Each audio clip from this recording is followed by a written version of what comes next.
Hi, I'm Kris Morettie here for TERRA. I'm in the garden in southern Ontario, and today I fully assembled and filled and planted a Veg Trug raised garden planter. This is a really cool product and I'm so impressed with it. It allows you to create a complete vegetable garden almost anywhere that you have full sun. So it's a wonderful option for people who don't have the space for an in-ground garden but wish to grow their own food. So I'm going to walk you through the process of what it took to put it together, plan the space, and plant it to create a complete vegetable garden virtually anywhere. Take a look.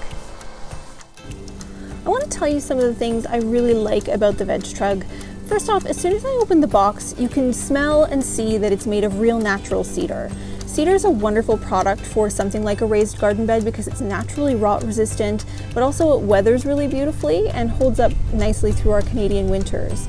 It has this unique V-shaped design. So the center planting portion is a V-shaped trough, which means it's got different planting depths. So we can account for a greater variety of plant material in this box, where we can have the deepest root systems in the center and shallower ones toward the outside. We'll talk more about that. I chose to place the Veg Trug in an unused portion of the driveway. This is such a great thing about this product. You can use it virtually anywhere that gets 6 or more hours of sun per day, and filled it with our TERRA +3 mix. Triple mix is a great thing to use in a planter like this because it's got a combination of the nutrient load we need, as well as peat moss for extra water retention with the right amount of drainage for something like a planter. People often ask, how do I plan what to plant in a veggie garden? And my first piece of advice is always think about what you put on your shopping list on a weekly basis. Choose the things that your family eats the most often and start there. So I've gone with a combination of tomatoes, peppers, aromatic herbs, the things that my family enjoy most. I want to share my thought process in terms of layout and why I placed things the way that I did.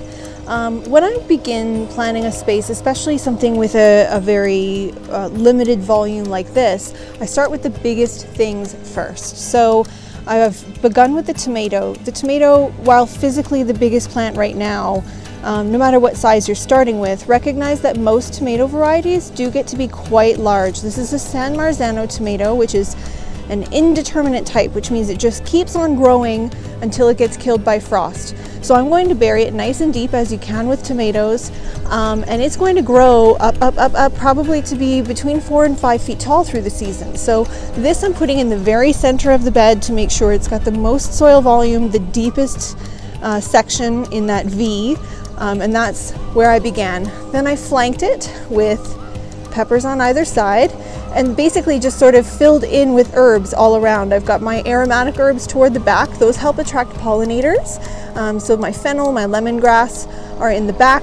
Then on the back corners, I've got my climbing plants, which I'll create little teepees for out of bamboo. So I've got my cucumbers over here, my sweet peas over here. Those will be my corners. I am going a little bit symmetrical with this, which is kind of uncharacteristic for me, honestly. I have a little miniature tomato over here. This is an exception to that tomato rule. It's called Tiny Tim.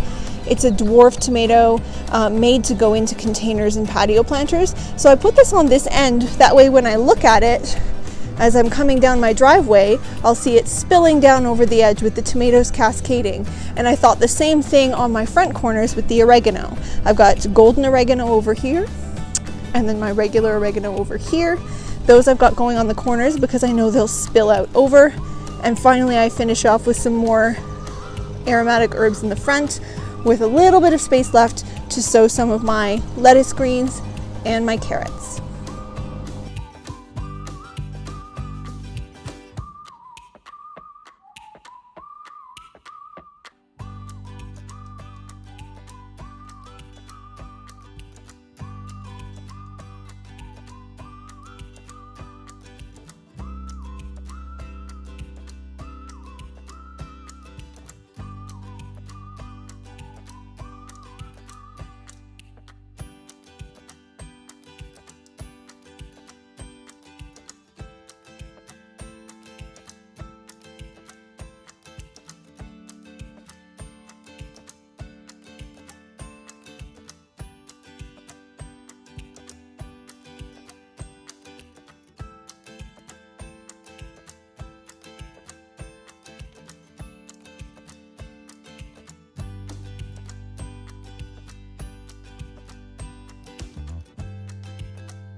With the garden bed fully planted, let's now talk care and maintenance.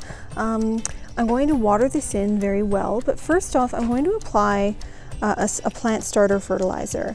As with most people who grow food, I would assume organic makes sense to me. So I'm using an organic based fertilizer called Actisol. Their plant starter has bone meal in it, so that's great to get the roots started. So that's my primary objective right now. I want these plants to grow down before they start growing up. I want them to get a good established root system. So I'm starting with a plant starter fertilizer.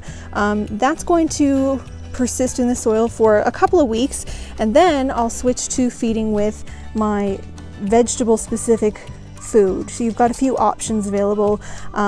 I'll probably go with the Actisol again, but I do want to show you Nature's Care as well. Both of these are really easy to use. It's a pelletized organic fertilizer, so you just sprinkle it onto the soil surface, water it in, and it waters for, they say it feeds for up to 3 months. I'm going to say more like 4 to 6 weeks, especially in a bed like this where we're going to water it very often, so that fertilizer will go through the soil a little bit faster than it would in an in-ground garden.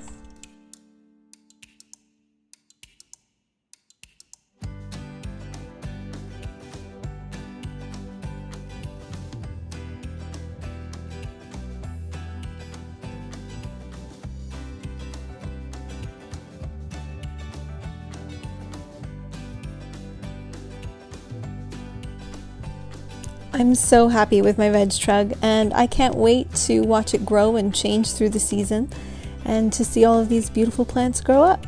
For everything you need for your garden, including the fertilizer, the soil, the plants, and raised bed planters like the Veg Trug, visit TERRAgreenhouses.com.